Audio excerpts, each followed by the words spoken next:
Esse não é meu, não, mas eu gosto muito de ler. As Duas Sombras. Talvez vocês conheçam.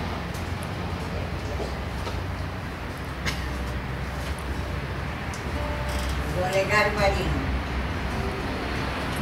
Na encruzilhada silenciosa do destino, quando as estrelas se multiplicaram, duas sombras errantes se encontraram.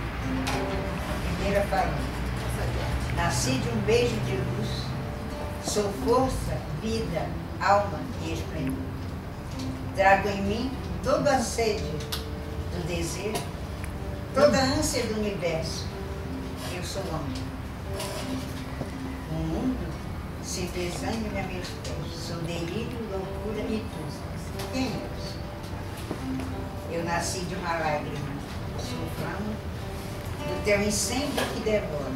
Vivo dos olhos tristes de quem ama para os olhos devoentos de quem chora. Dizem que ao mundo vim para ser boa, para dar o meu sangue a quem me queira.